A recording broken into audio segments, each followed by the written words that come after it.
Hello, ladies and gentlemen, boys and girls, college football fans, NFL draft fans across the nation and around the world. This is Tim May with the Tim May Show, usually featuring Clay Hall, but Clay is on sabbatical. I don't know what he calls it.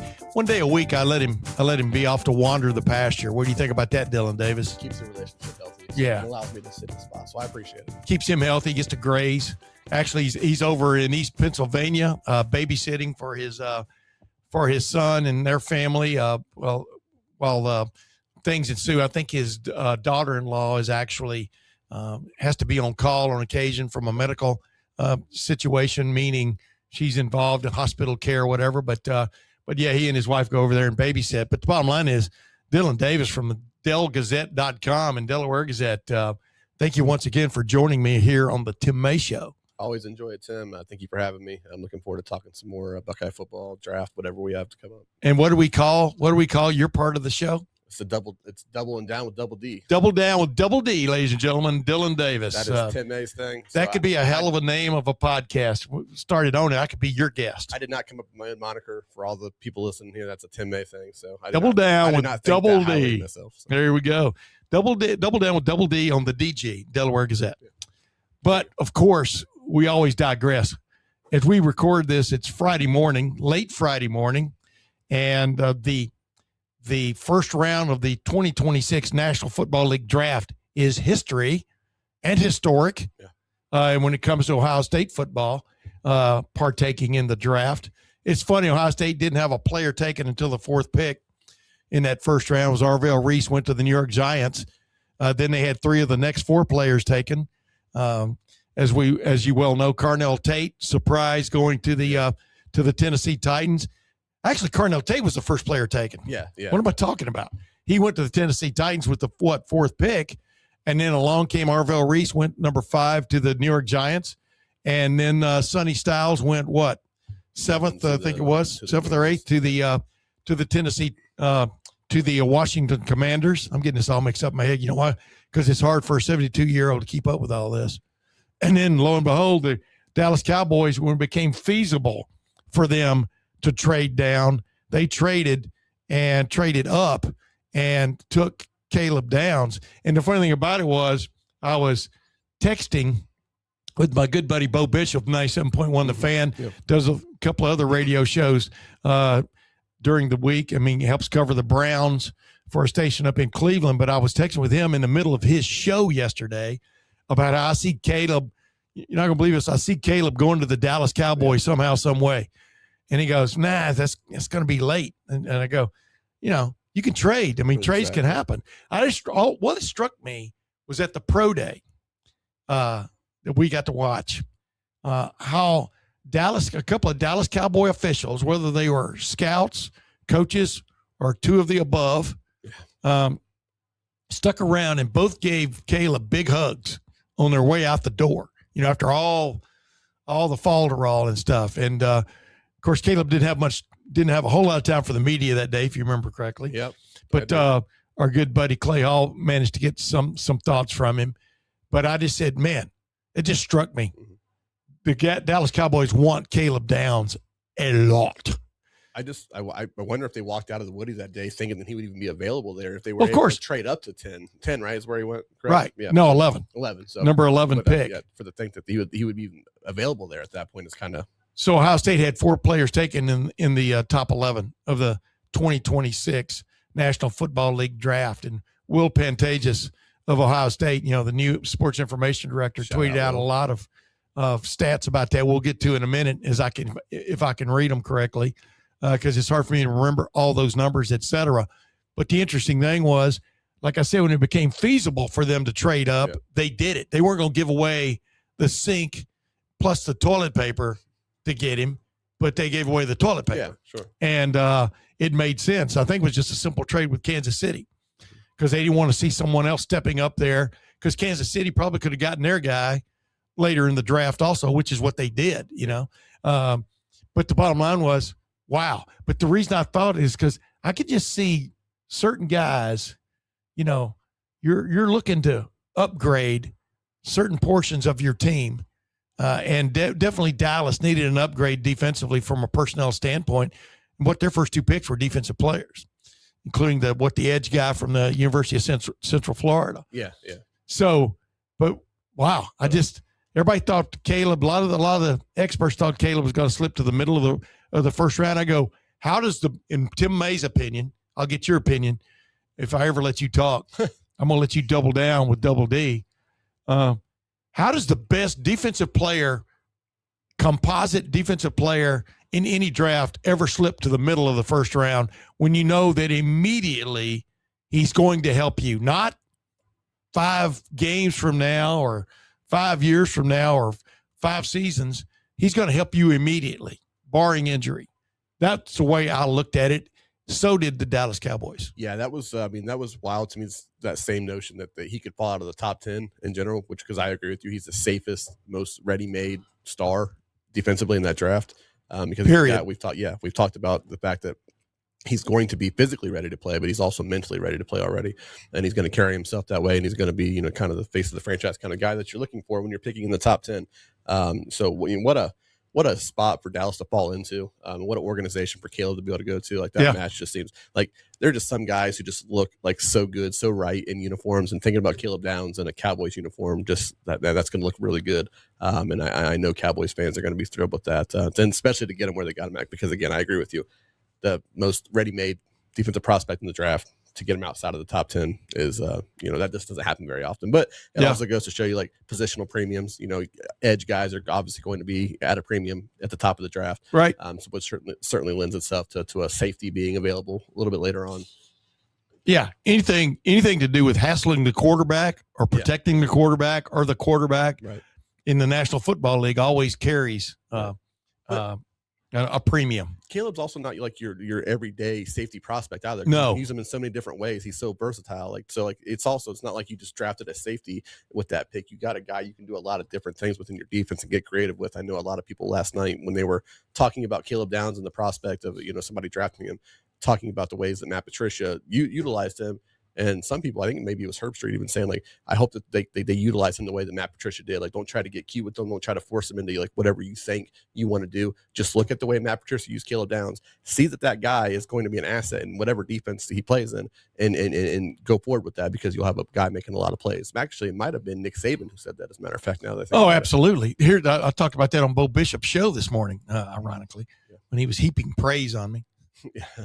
No, but the point was, you're not just getting with these 3 defensive players Ohio State produced in the first 11 picks of the draft, you're not just getting great physical football players. You're getting guys who've already been coached by a defensive coordinator that won 3 Super Bowls, exactly, and has been a head coach in the National Football League, in Matt Patricia. So he's already shown you sort of how to use them. Yeah, right, exactly. I mean, they come with instructions. Well, if you do this guy's going to do that. The same could be said for the lone offensive player taking Ohio State as well, right? Because he's coming from a receiver room where you've seen time and time again these guys are ready to hit the ground running from day one in the NFL. So all those guys you're seeing, and what a nod to the Ohio State program in general. And I know Ryan Day was, on cloud 9 last night, just thinking about the ways he could sell what just happened on draft night. But it's all of those guys. It's the receiver in Carnell Tate. It's all those defensive guys, like you said, playing under Matt Patricia. Yeah, they're like when you're fixing your car, these aren't aftermarket parts. Right, yeah. These are OEM parts, exactly. Original equipment manufacturer specification. You're paying a premium for that. Yeah, you pay a premium for those, but that's what the first round is all about. Get the player that helps you the most immediately is the way I would look at the first round. Arvell Reese, the Jets decided, wow, David Bailey is going to help us maybe immediately. We see exactly what he's all about. But, we'll find out. I think Arvell Reese is a down the road better overall football player. Yeah. I think he offers you options as a linebacker, as an edge rusher, et cetera. But you only really got to see that from him for 1 season. Yeah. Well, I was trying to pull double duty last night watching the Bruins game. What, as well. Double duty from Double D? Yes. Double D was pulling double duty last night, ladies and gentlemen. But I was trying to watch the Bruins game while also paying attention to the draft. So I didn't hear all the commentary. I saw all the picks, but I didn't hear all the commentary. But I did hear a little bit about the David Bailey, Arvell Reese kind of discussion. And I don't know if this is the way the Jets were thinking at all, but I think what you just said probably correctly sums it up. Arvell Reese is maybe a slightly more of a project because he's just not done a lot on the edge. But like, and plus he kind of got found out as year went on last year. But you know what? Ohio State also altered his defense as the year went on last year. I mean, there was a lot to be said about everybody just talking about his drop off. Statistically, he still made plays. Yeah. You know, but, I think David Bailey gives you like the higher floor now. Yeah. Arvell Reese maybe a bigger, higher ceiling, but also I think the thing about Arvell Reese as well that would intrigue me is that like he has his floor also includes being a linebacker. Like if it doesn't work out on the edge, he has the ability to go be an off-ball linebacker and be really good at that because of the way he runs. He can run with any tight end. Exactly. Number one, and he's big and physical. So like I like the floor of that for me for Arvell Reese, without even being biased, just because he's a Buckeye, is that wow, like ceiling wise as an edge rusher, he's the best pass rusher in the class. Yeah. And if that doesn't work out, or even if he's just moderately successful as an edge rusher, well, he's still going to be a great off the ball linebacker. Yeah. He can play the piano, as I like to call it. I mean, he can go from one end of the keyboard to the other. Yeah. He's fast for his size, et cetera. You got to figure there's a good chance he could be even faster. He could be a little bit larger, but you don't necessarily, you want a guy to play comfortably. And I think he's found his comfort zone in terms of his body style, body size, and his ability to, when he actually gets his hands on somebody, 99% of the time he makes the play. Yeah. And that's what separates a first-round draft pick from a seventh round. Let's see what this guy can do down the road in camp. Right. Let's see if he can make our team, as opposed to a first rounder. First rounder is going to make your team. Yeah. And the question is he going to make your team better? Yeah. Is the big question. Sonny Styles will make the Commanders better. Yeah. Will make them more commanding on defense. Agreed. Yeah, I was a little surprised that they didn't go Downs there instead of Styles, maybe. But then again, I'm not an expert on the Commanders who are out there. So for anybody Commanders fans that listen, I'm not an expert on that roster. But I thought Downs was a perfect spot there. Absolutely. But Downs would have been a perfect spot for any of those picks. True. And that's I love. That's my point. I loved the landing spot for Sonny. I was so excited for Sonny to land there. I think it's a great spot for him as well. And again, we're talking about guys like Caleb Downs, who we said like he's the most ready-made, physical and mentally ready, defensive prospect in the draft. Sonny Styles isn't far behind because you're getting a great kid. You're going to get a leader. You're going to get a guy who's going to do things the right way. You don't have to worry about him off the field, any of those things. And also, hey, he's he can run like a safety and has a linebacker body. So like, yeah, that's a guy that it makes a lot of sense there as well. Hell, he can run like a running back. I mean, what did he run? A 4.45, whatever it was I'm not sure what it was. Yeah. At the combine, he jumped 43.5 inches. Yeah. Are you kidding me? Yeah, just off the charts. Yeah. So I mean, he can run and jump with any position group. Yeah. Plus he's big, and plus his dad played in the game. He's been taught football savvy his entire life. No, that's why I'm curious where Lorenzo Styles Jr. is going to go, because the 40 he ran was no joke. No.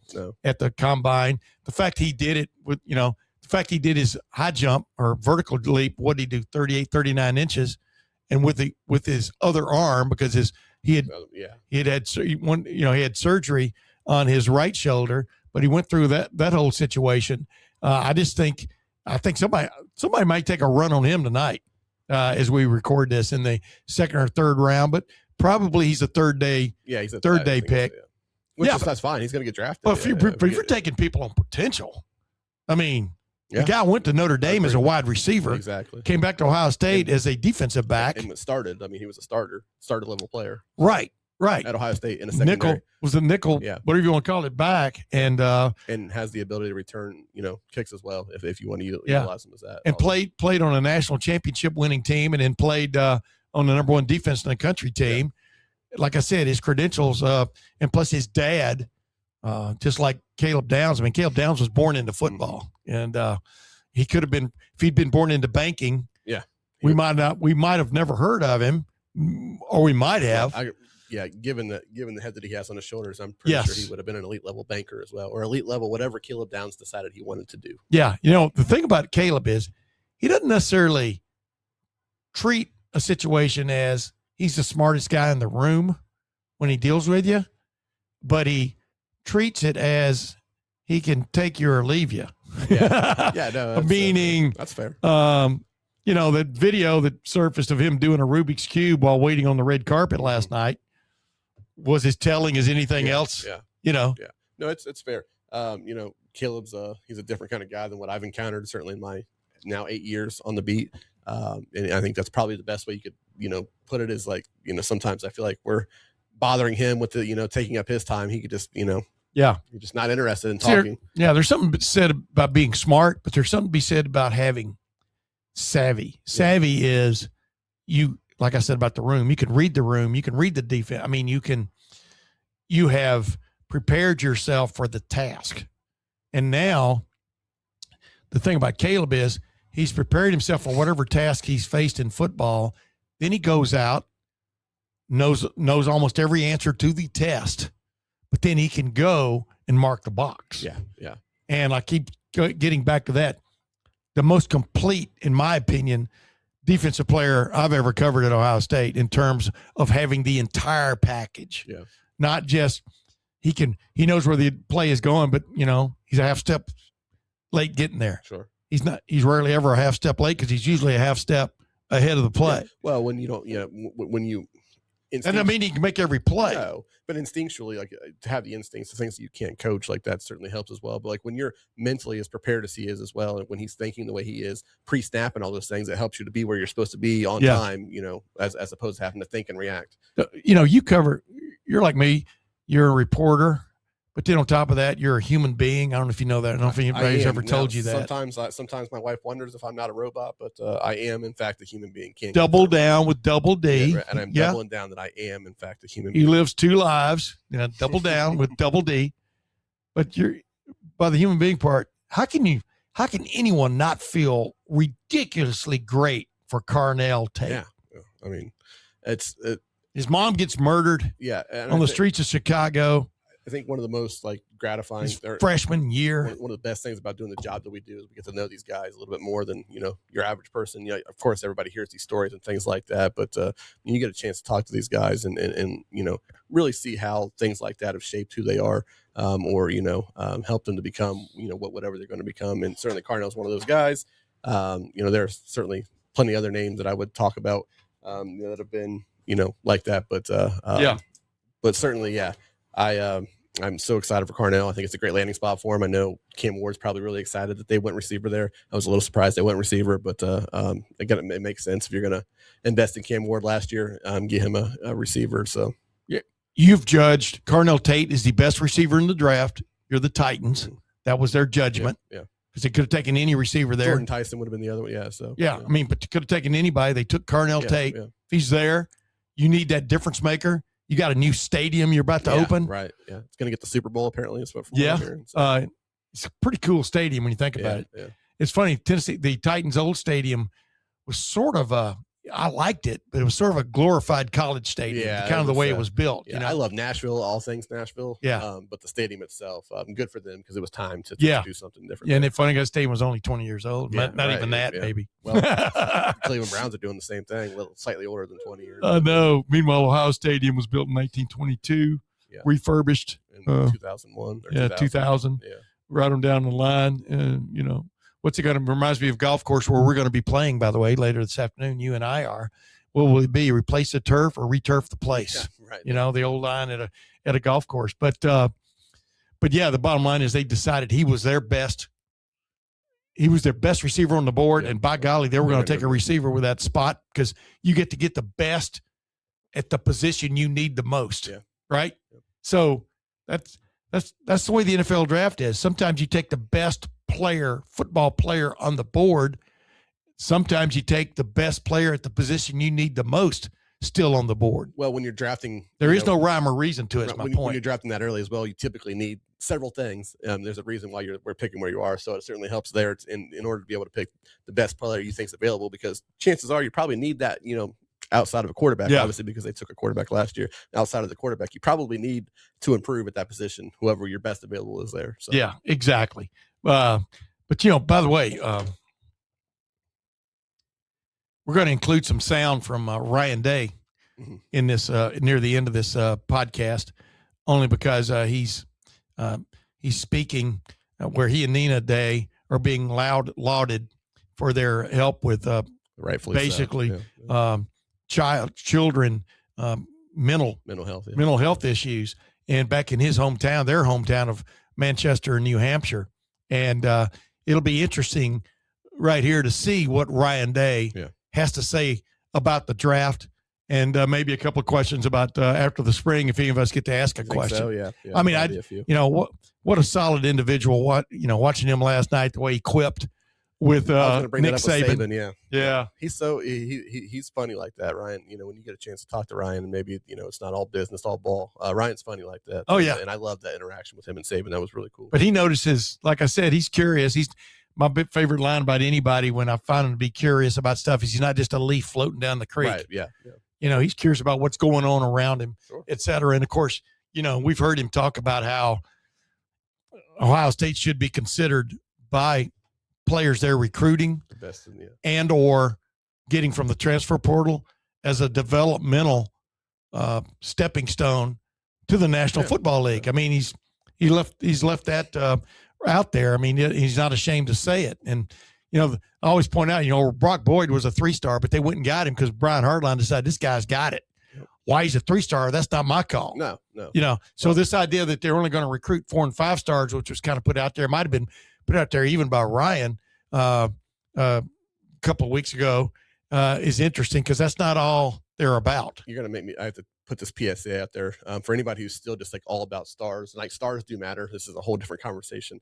Stars matter in recruiting, but for anybody like the Brock Boyd situation, pay attention to what offers a guy has over what stars he has, because if his offers include Ohio State, Georgia, Texas, A&M, Alabama, whatever, then that guy's, there's probably something about that guy. For whatever reason he's criminally underrated as a recruit, there's probably something about that kid that a lot of people, say very successful people in that business, say like, hey, this kid has a chance to be really good. So and or it's also obvious somebody didn't do their homework on that particular guy. Yeah, exactly. And number 3, remember when I asked Cortez Hankton, was he on y'all's at LSU? Was he on? Yeah. And he goes, what did he say? Something like, we knew of him, or we knew about him. Right. And of course he did, because I know like Houston's more of the LSU kind of hotbed in terms of Texas, but even still, just being in North Texas and Dallas. Any player within that's a 400-mile radius of Baton Rouge. But still, But I wasn't trying to catch Cortez Hankton in a log jam there, a jackpot.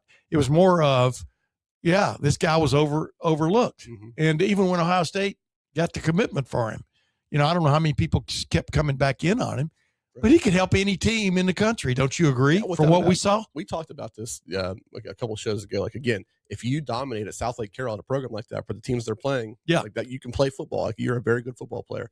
And so a lot of times, again, Brian Hartline wants him, and he played at South Lake Carroll. Like, that's all I need to know about a guy. Yeah, to give him a scholarship. I'm not saying this kid's going to go out and be the next, I don't know, Julian Edelman in the NFL, or some guy like that. But Jeremiah Smith. Yeah, well, yeah.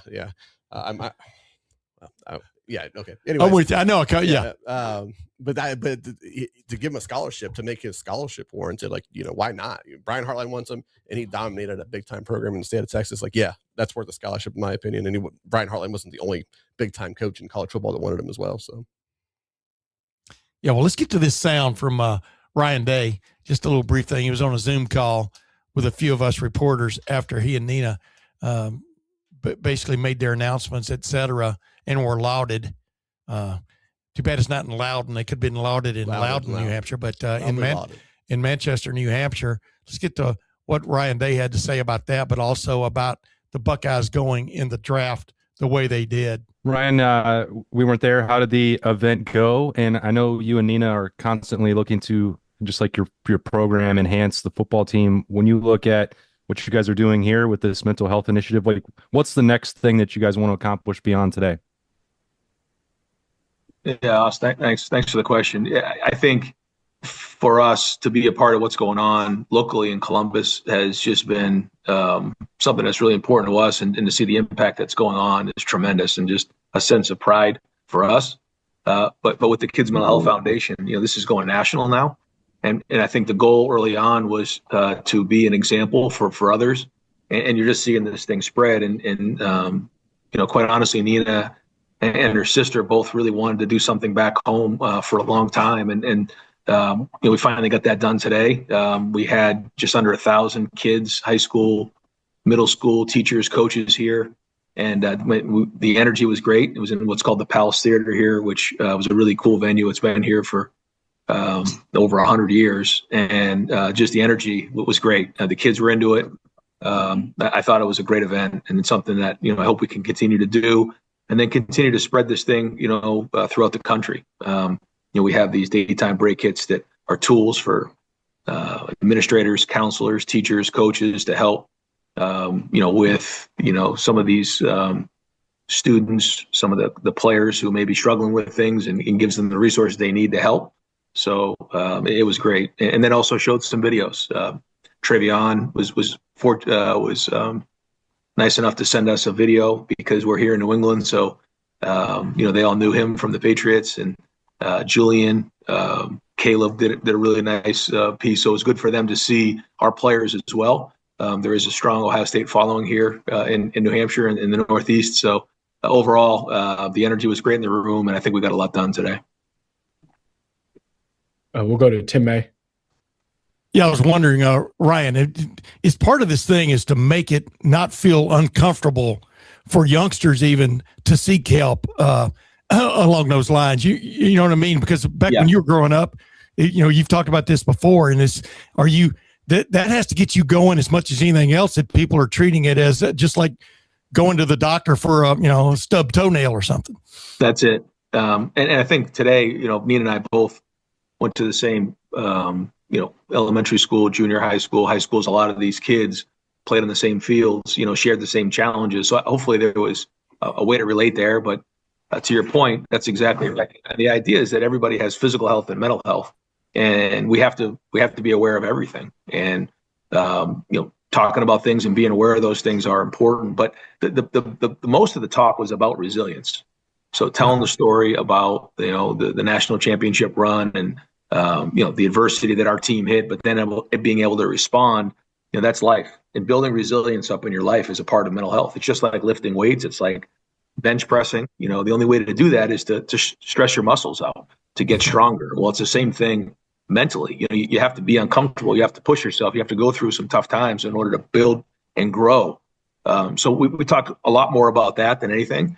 But then to your point, being able to talk about some issues or looking out for somebody. That's another part, being in schools or being part of a team and looking out for somebody that may be struggling and helping them along the way. We say leaning on your faith, family, and friends. And so all those messages were told today. Dan from 11 Warriors. Ryan, I mean, obviously just kind of a whirlwind, like 24 hours for you. Just kind of what was it like just going from, being at the draft last night to being in Manchester this morning, and just kind of what did you think about the way everything played out last night? Yeah, it was an exciting night for sure. First off, logistically, Pittsburgh with this draft was probably the best logistically that we've had. Just the operation, getting in, getting out, the green room. Everything about it really flowed. It was a great night weather-wise. The crowd was excellent, and obviously it went great for us. Starting with Carnell, I just can't be, more excited for him. Now he gets a chance to play with Cam Ward. What a great opportunity for him. And then we got the guys in the NFC East. We got Arvell, Caleb, and Sonny. Just great. And the cool thing in the green room last night was, we had a group together in the corner, and it was just a lot of excitement, a lot of screaming and yelling. The Brian Hartline came back. Brandon Ennis was in the room. Nolan Baudo was in the room. So between those families, Cade McDonald, which we hope he gets drafted today, which we expect him to early here in a second. But that whole area of the green room was all Buckeyes last night. So a lot of celebrating, and the cool thing, as a coach, is when you shake a father's hand like Lorenzo Styles and or Gary Downs, and you say mission complete, because when it starts, we talk about everything that's going to happen, and then as a coach you got to follow through, and then to see them drafted and walk up, put that hat on, and hug the commissioner is a great moment. And so it's everybody involved. Mick Marotti certainly has such a heavy hand in this, and to see some guys shed some tears over all this, it's what coaching's all about. But then to wake up and get here at like 1:30 in the morning. And then making a difference here, whether it's, Caleb Downs, or maybe there was a kid in the back who's, down on his luck that maybe he learned something here today. I mean, it's what our responsibility is as coaches is to try to make an impact on people. And, And that's it. So it's been a busy, 48 hours, I guess, but it's been a good one. Doug Maurice.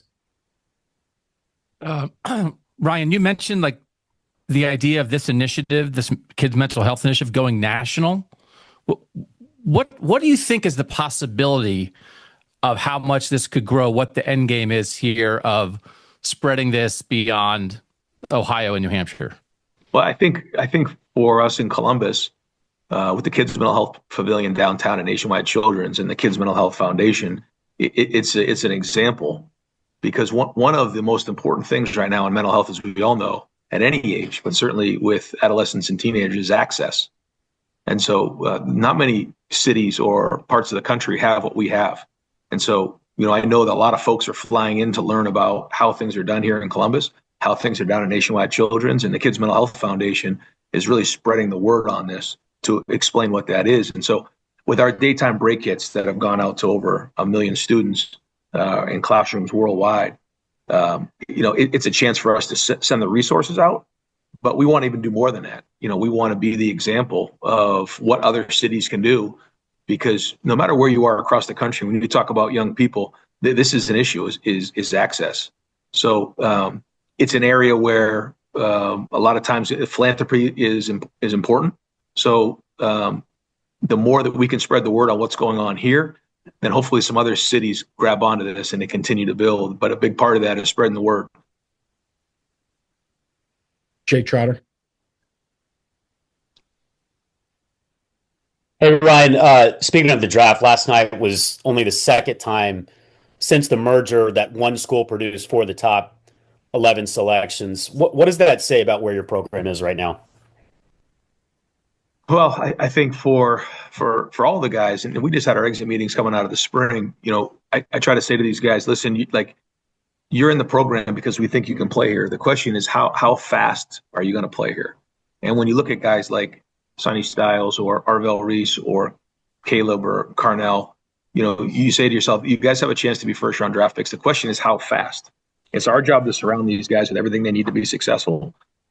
It's up to them. And they're you talk about self-motivated, they're the ones that push it. But when you talk about, let's just say Sonny Styles, for example, or Arvell, as the head coach, I got to give him the best position coach. I feel like James Laurinaitis is the best linebacker coach in the country. I feel like Matt Patricia is the best defensive coordinator in the country. I feel like Mick Marotti is the best strength and conditioning coach in the country. Like, it's our job to surround them with everything they need, or my job to surround them with everything they need to be successful. It's their job to go put it on the field. And so I think when you look at the development, and I think, when you look at the guys that we've had drafted in the first round, there's a lot of them that were 3-year guys. So, in that third year, they really turned it on. Now, it's not always fun to know that they're not going to be back for their senior year, but that's part of it. And we're proud of what they've done. And we're proud to say that, these guys are ready to go on to the NFL, because it's not just getting to the NFL, it's being able to stay once they're there. And to hear the feedback of general managers and head coaches saying that some of the best interviews they've ever had with young men were some of these guys that got drafted last night is rewarding, and knowing that we're doing the right thing. Stephen Means. Ron, I think last night you went to 18 first-round draft picks. That's like 20% of the first-round draft picks Ohio State's ever had. What are those conversations like in recruiting, whether it's guys like, Sonny, who showed up here as a highly rated recruit that maybe knew could be an NFL player one day, they're like Arvell, who maybe had a little bit of a different developmental path, but regardless of how you're doing it, you can sell. If we tell you you're going to get to the NFL if you come here, you have visual proof that you can do that. Yeah, I think that we specialize in developing the elite athlete. It starts with the mindset, then the school, the expectation, playing in front of the bright lights, producing, being in Columbus, which is very, very much like being in an NFL town. We have 12 million fans, so like the attention that they get, they have to move different, they have to act different. But then when you look at both sides of the ball, you're an NFL offense, NFL defense, so you have to learn schematically how to play in the NFL so you can transition, but also so that when personnel evaluate our guys, they're watching him in the schemes. Like Arvell's a great example of that. He was on the ball and off the ball. Pretty easy to see in a 4 down, he's going to be off the ball, and a 5 down, he's going to be on the edge. And that's what best utilized him. You watch what we did with Caleb, inserting him in different things this year. that helps with all of it. But it also, and to me, this is the thing that nobody talks about enough, is what Mick does in the weight room.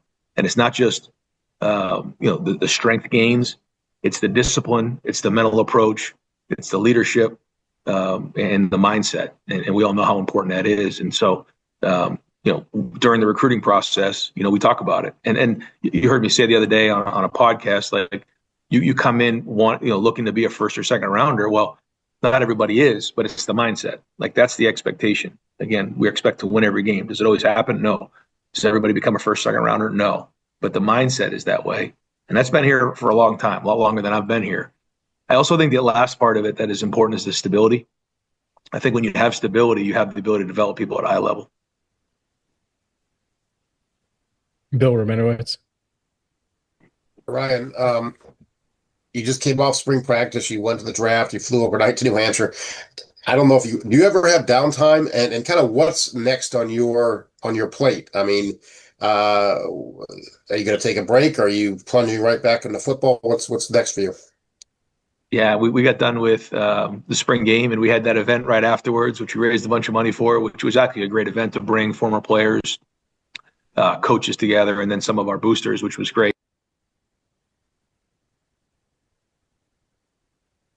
You went on mute, Coach. Yep, sorry, you got me now. Yep. But yeah, so we had that event, which was great to bring people together. We just got done with the exit interviews, met with everybody on the team. Now guys will go on the road recruiting. As you know, the head coaches will not go on the road, but there's a lot to do. A lot of things we got to now settle up with in terms of some of the fundraiser things we do, dinners, a lot going on. So we'll stay busy. And then obviously, as you guys know, June is camps.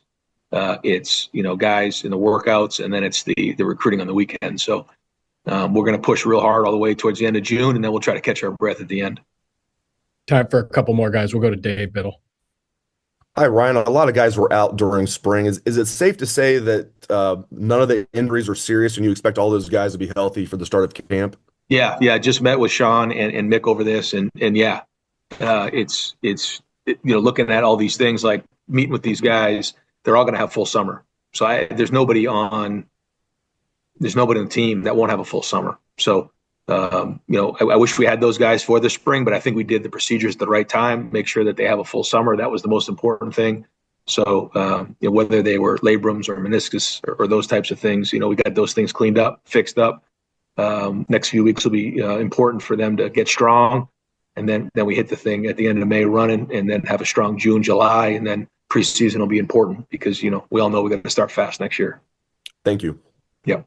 Go to Evan Barnes from New York Newsday. Hi, Ryan. How are you doing? Great.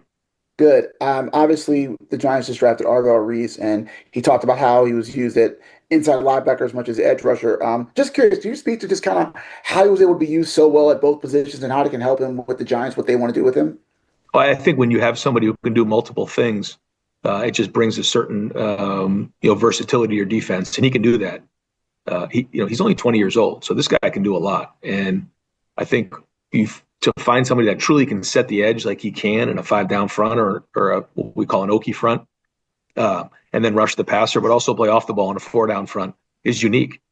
And the more that he plays and the more he learns what they want to do with him, the better he's going to be. So I think of all the guys in this draft, I still think he might have the biggest ceiling because of just his talent and where he's going. And I've said this before about Arvell.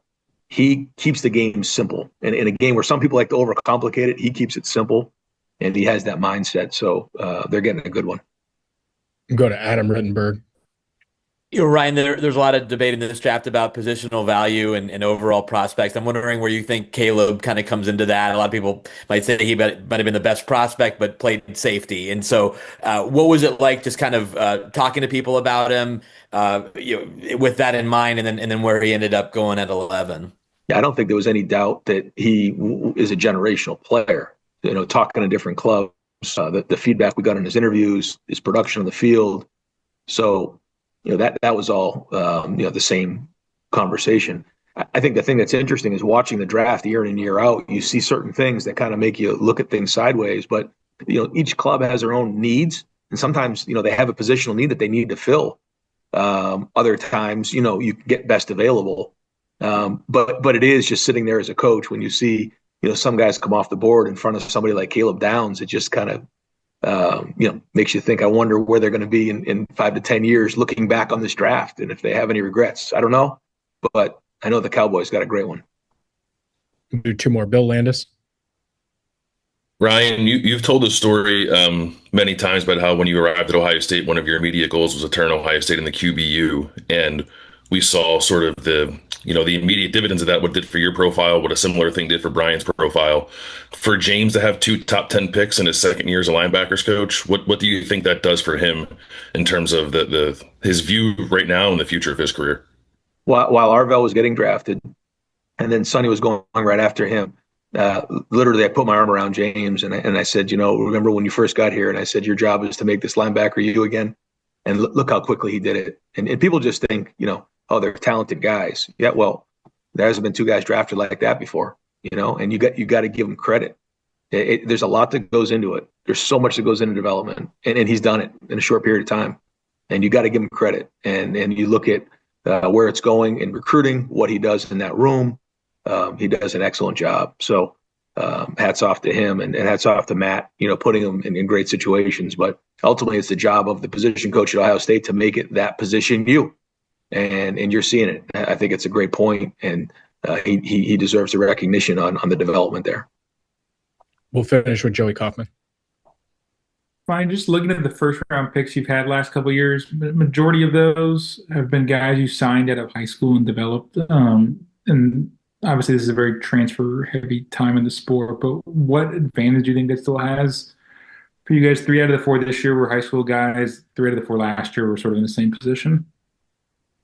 Well, I just think when we bring folks in the transfer portal, I just ask them, what do you think? What's the big difference? And they just say the intensity, the way we practice, the competitiveness, the development, the interaction with the coaches. I mean, they list off a bunch of things, and I just feel like you watch some guys and you can recognize how long it's going to take for the program to kick in. But I think when you come into our program, you are going to get developed in all kinds of different ways. To maximize yourself, that's what it comes down to. And so when you see guys who have been in the program, for 4 years or 5 years, like we did with certain guys the last couple of years, you just see the maturity, you see the way that they handle themselves.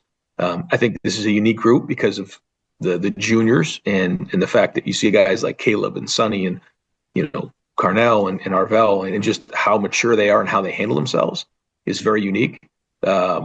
But I just feel like every year these guys grow and they learn and they understand what the culture is. And because of that, they can develop. And each guy comes in with a different background. You have guys who come from Texas or Florida or Ohio, different backgrounds and different, skill sets coming in, levels of football IQ, physical development, all those things. And so it's our job to figure out where they are and then quickly get them on the field. But it's their job to understand that they're coming in with this goal in mind. And so these guys, really took 3 years. Sonny reclassified, so 4. But when you look at the timetable on them, you got to give these guys a lot of credit for the work they put in. But I'm very proud of it. And I also think the stability, again, of Mick, of Pantoni. That's the other guy that deserves a lot of credit, Mark Pantoni, and his identification of these guys in the recruiting process. But that stability, I think, has really helped us with the development. Thanks for your time today, Coach. Yeah, thanks for coming on, guys. I appreciate you. Have a good weekend. Anytime we get some sound from Ryan Day. Yeah, right? well, always. And what a draft. I mean, dude, where'd you come from, by the way? You came from Urbana. Yep. And what has it been like for you covering Ohio State the last several years since you staked your flag in Delaware and became a fixture at Ohio State press conferences, games, etc. Yeah. From the standpoint of, do you pinch yourself sometimes that you're covering maybe the most elite, but definitely among the elite programs in the country? Do you not take it for granted?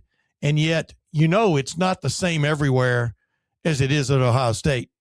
Yeah, so I make no bones about it. I don't, I'm not afraid to say, like, I was raised a Buckeye fan, like a massive Buckeye fan. Like, I grew up in the Horseshoe. My dad and I had season tickets my entire life. Like, I was raised a Buckeye fan.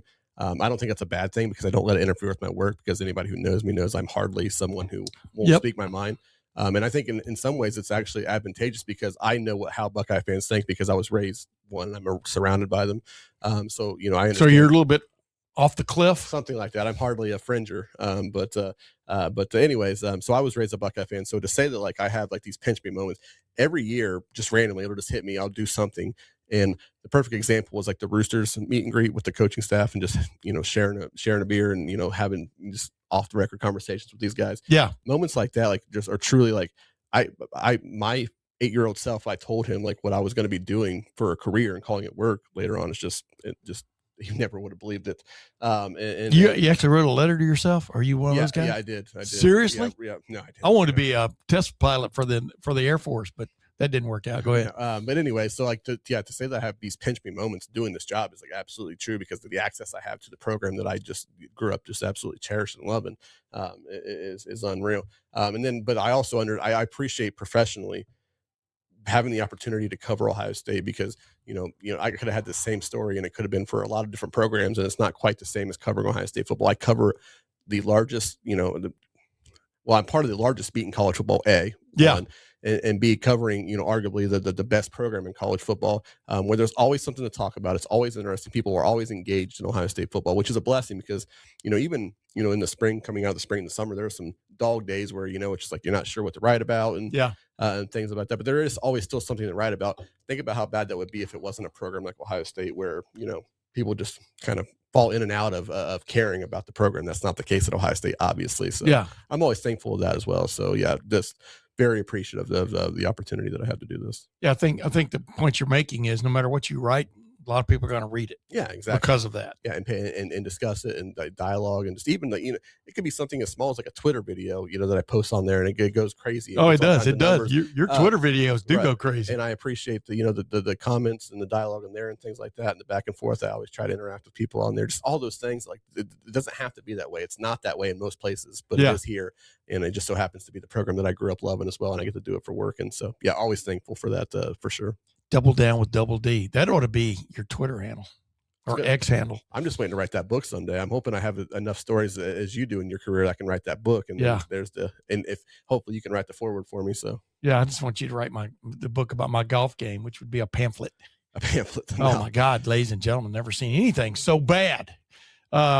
It's so good in the span of 3 swings. But here's the thing. This is the thing about covering Ohio State. Now I've been, covering it, so to speak, since 1984 as a beat writer. Before that, even, I still think I got the last interview with Woody Hayes before he passed away back in 87. But for example, but I go back a long way. You got to help cover some games back in the late 70s, early 80s and stuff. And I keep telling people this, Dillon, this is the golden age of Ohio State football. Sure. Right now, we're in the midst of it. The draft just reproved it. 2 years in a row, the draft is proving it again. 2 years in a row, they're going to have as many people drafted as almost anybody, maybe more. You understand what I'm saying? No, I agree. The talent coming in and then going out the door has been amazing. And we sat there in the spring and watched what I think you could argue is the best roster in college football. And that doesn't mean you're going to win the national championship, but we watched again the best roster in college football practicing. Yeah. And that's unbelievable.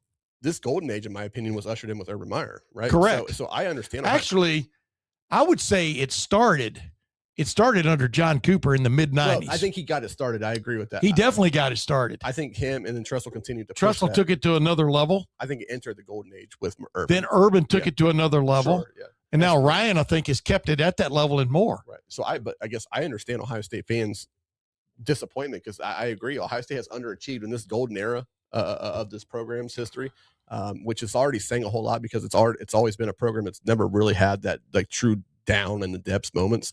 So I would agree. Ohio State's been disappointing over the last, even going back to Urban's start there, from Urban on through Ryan Day. Ohio State has underachieved. I get that. Still very, Ohio State fans are still very. If you judge everything by whether you won a national championship or not, I don't think that's proper. Well, because anybody can get beat on any given day. That might be fair. But if you told me that Ohio State's golden age would only include 2 national titles over a span of 14 years. Well, if you go back to Tressel, then that's 3 over the last. I guess 3 in the first 25 years of the 21st century. We differ on that. Yeah, if we're talking 21st century. Yeah, right. We differ on, I guess, when we're talking about the golden age. I truly consider the golden age Urban on through where we're at now. So, but again, I say all this. I understand that Ohio State fans are disappointed. I get why, because there are some big missed opportunities for the program to have some more hardware, so to speak.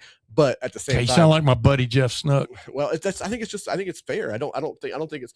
Some people take it to the extreme, and I typically agree with you. Like if you think that like it's a national title or bust, thing, like truly like all the time, well, you're going to be very disappointed more often than not, because you're just not going to. Even Alabama, for the run that they went on under Saban, they didn't win national titles every year, so you're going to be disappointed. They won 6 though, didn't they? They did, and that also didn't help when we're talking about Ohio State's golden age. Saban rewrote the narrative on what a golden age should look like, and so that doesn't help Ohio State, either in terms of the idea that they've underachieved, which I do agree they have underachieved. Point is, if they're going to, if they're in their golden age now, enjoy that, because it's as good as. To me, you would like to see a national championship every year. Tom Osborne didn't really do it national championship rise till the end of his career. My point is the talent that you get to watch. Well, that's what I was going to get to. The talent you get to watch is like a big time Broadway hit show that stays on forever, and they interchange the talent as it goes on, because you have to. People get old, people get hurt, people lose their voice, etc. At Ohio State, the way they've been able to reload the talent clip, getting graphic, the talent clip from the middle of the 90s on, with just a couple of dips in the clip dips, to me is remarkable. And then now in this age, the Big Ten, obviously they helped they brought the Big Ten along with them. Yeah. Is my and I think you're right about the Urban thing, but Tressel had a program going, baby. So I count him. I count everything from 2001 on as the golden era, and that's fair. And we're still, I think, in the midst of it. That's the biggest thing, is it's not going anywhere. It's if it does, wow, what calamity that would bring. I shouldn't say that it can, but I'm confident in saying it's not going anywhere. It's sustainable. Everything Ohio State's done success-wise through at least my entire lifetime has been sustainable. And that's what I was going to get to. While I do think they've underachieved, like Ohio State fans, they're still so fortunate that they see, like you said, this run of talent year in and year out, which just doesn't happen. Look, for me, I've been on this beat for 8 years. I'm 35 years old. I've been on this beat for 8 years. Like, just in the last 2 years, I'm covering what I think I would say is the best Ohio State Buckeye player I've ever seen in my lifetime, in Jeremiah Smith. And I get to cover him. And, is it crazy to think that like you can make an argument that there are others, so maybe some other ones, like just in the time that I've been, covering Ohio State, let alone what I've just seen as a fan or just, grew up with. And that in itself is a wild conversation, really kind of puts into perspective just how crazy the run of talent is at Ohio State that continues to pump That's out. the point. You think you've seen it all? Yeah. And then along comes Jeremiah Smith. That's part of the problem. Along comes Chris Henry Jr. Right. That's part of what feeds this beast for the Ohio State fan base. And I'm not disparaging them. It's kind of what feeds the beast. It's always like, okay, what's next? Because there is a next. Like, it's always, what's the next big thing? Because that next big thing is coming. Yeah. And sometimes, not sometimes, a lot of times it prevents people from, really being able to appreciate what you have in this moment. Correct. You take it for granted. Yeah, exactly. To a certain extent. Yes, yeah. I mean, they got Carnell Tate. Then a year later, they got Jeremiah Smith. Yeah. Carnell Tate was the 4th player taken in the 2026 National Football League draft. Everybody wants to talk about Chris Henry Jr. Yeah. Now everybody wants to talk about Chris Henry and Brock Boyd. Yeah. But yeah, Chris Henry Jr. Dude, talk about a coming out party. Yeah. That spring game was a coming out party for him and Tavian St. Clair. Yeah, and Tavian, yeah. Isn't that crazy how those two guys hooked up? But the point is, we were all wondering what Brock Boyd lost his black stripe, which means he's a bona fide Buckeye, before Chris Henry Jr. did. Yeah. That doesn't mean that's the way it's going to play out in the next couple of 3 years. But it just means One guy came in. I think one guy came in knowing he had a point to prove. Sure. Yeah. But that's the way he plays, period. Yeah, right. So, and just like with Jeremiah Smith is probably working out as you and I speak. Oh, without a doubt. He's doing something without a doubt to get better as a wide receiver. And Chris Henry Jr. is probably right there next to him. Yeah. And so is Brock Boyd, for example. So is Brandon Ennis. I mean, all these guys they bring in and then put together, it's just amazing. And I really think, for example, what was missing last year was just that one guy on the offensive line that you could count on game in and game out at right guard. At right guard. I mean, it's too often. That's how you can still get beat. Right. But still have an elite roster. It's very rare that you can rightfully pinpoint a single position on a football team. It's like, man, that really costs. Well, I kept saying that all year, though. Yeah. It's rare that you can be able to do that. But, and I'm not saying it was the only reason, but in so many ways, you could look at right guard last year and say, like, that cost you this. It cost you against elite teams. Is what it cost you. And they didn't do much. They didn't do enough exotically against Texas last year in the opener for it to cost you. But it did.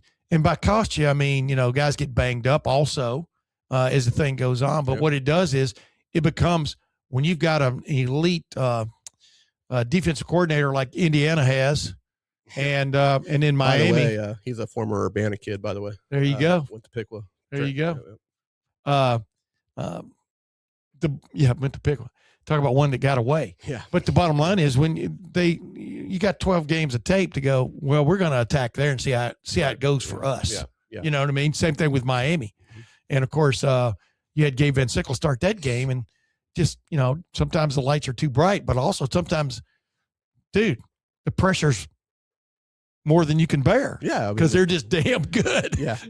We talked to Gabe Van Sickle the other day. And he downplayed, which you would expect. Oh, yeah. Any of the whole lights being too bright or just weren't ready for the moment kind of thing. Yeah. Because he took it on himself. Go ahead. Right. And just said that, they basically just got schemed up. Miami schemed them up. And, to some degree, that's true. In other ways, you just got your butt beat by, really good athletes, by the way. They had a couple of guys drafted last night as well, obviously. Oh, yeah. But anyways, just, the moment. And what people don't realize, too, in offensive line play is, like, when you have a liability, at a single position, it affects the guys around you as well. Yes. Like, this Philip Daniels knows, like, hey, I can't really rely on this guard, to my left here because, he's a liability, or whatever the case, whatever it may be. Yeah. But you also lose Austin Serveld in that game. Yeah. And that, And so Ohio State's going to reap the reward, the benefit, the silver lining of that Miami game this year. You hope so. In terms of guys who got their baptism, meaning Ian Moore at left tackle, and Gabe Van Sickle at right guard. And of course, as spring went on, we didn't get to see at the end, the last half of spring, Austin Serveld and Philip Daniels were both recovering from scope surgeries, and so was Josh Padilla. And so we didn't get to see Josh Padilla either, who factored into that depth at center and guard. Yeah. And so Ohio State, whatever we got to see in the spring, is going to be that much more deep on the offensive line when the regular season comes around, barring some kind of calamity. Yeah, going back to Gabe Van Sickle, like, people forget too, like, that should have been Josh Padilla inserted in that lineup there. Correct. He was healthy. Like, Gabe's your third option there. So they were really getting down the depth chart to figure out who's going to start in a playoff game against the best defensive front they've seen all year. Yeah, definitely the most dynamic. Yeah. Hey, Double D, it's always great having you on, brother. You know that you've been on here like 3 or 4 times now and stuff. And I just wanted to ask you, speaking of doubling down, who do you think the next couple of 3 are going to be to go? You don't have to name everybody, but I've got my eye on a couple of guys. I think we know who the obvious possible guys are that are going to go from Ohio State into the National Football League draft as it resumes on Friday night, 2 rounds, and then the last 4 on Saturday. But who do you think the next 2 or 3 are off the board for the Buckeyes? And by the way, a dinner at your favorite Mexican restaurant's on the line for you. I like to hear that. I think that Kenyatta Jackson's a really interesting one because I think no, Kenyatta's not in this draft. I mean, who's going to be the next ones to go from the current team or from in this current draft? Oh, I'm sorry. Yeah, I got what you're saying. Yeah, no, I know what you meant. You were talking about first rounders. Yeah, I thought you meant the next Buckeye, first rounders for sure. But obviously Caden's going to go, very early today. Caden McDonald, he means, ladies and gentlemen. Yeah, Caden McDonald. Sorry, sometimes I get wrapped up in talking about these guys, just like because we talk to them all the time. But yeah, Caden's going to be the next one for sure. I think I'm trying to think of the entire draft class. IGB, David Igbenogson is going to be Davis and Igbenogson. I agree with that one. Going to be probably the next one after that. I would think. And then after that, that's your guess is as good as mine. I'm thinking, with all the ballyhoo, I think Max Clare could be that guy. Yeah, okay, I agree. Max Clare is the next guy after that. And maybe, And then from that point on, I think Will Kazmarek opened up a lot of eyes in the postseason because, and even in the season, he had some clutch catches. He's not just a blocking tight end, and so I think there's a good chance. I'm not sure necessarily they'll go on Friday night, but I think both tight ends, as Keenan Bailey was talking about, are going to be drafted. Yeah, I agree. I think that's also remarkable. Just like two linebackers going in the first 8. Yeah. I think that's probably the best. The best advertisement for. I think all Ohio State fans want to see more tight ends on the field. I think they want all the tight ends on the field. Obviously, I say that in jest, but hey, you have 2 drafted. That's saying something. Then good for Keenan Bailey. I like Keenan Bailey. He's done a really good job with that room. Say what you want to about having tight ends on the field and where that fits within what Ohio State should be doing, but for what he's done, those are 2 good ones. But I agree, Claire will be the next one. He'll be the first of the 2 for sure. I think Kazmarek gets drafted as well. Yeah. And then I'm going to continue to say this. I just hope so badly for Tywone Malone that he gets drafted, gets his name called, because I think he can help a team. I think there's more to be tapped. Yeah, talk about a ceiling he hasn't gotten to yet. Yeah, exactly. I agree with that. Would you take Ethan Anianwa? I mean, yes. All right, you've got the offensive lineman left walking off of an airplane through an airport terminal, okay? Mm-hmm. And you're judging them based on what you're seeing as they walk through the terminal. Yeah. Is Ethan Anianwa a guy you got to take almost got to take a chance on? Absolutely. I mean, I don't know how late, but when I look at his frame, I'm going to take a flyer and take a chance that maybe like just his 1 year at Ohio State was a whirlwind, and he just never settled in there. It's Ohio State. Like, it's not an easy place to settle into in the first place. Yep. He wouldn't be the first guy that's super talented who just couldn't really settle in there, and certainly being thrown into that in basically the late winter and going into spring practice. Not an easy job to do.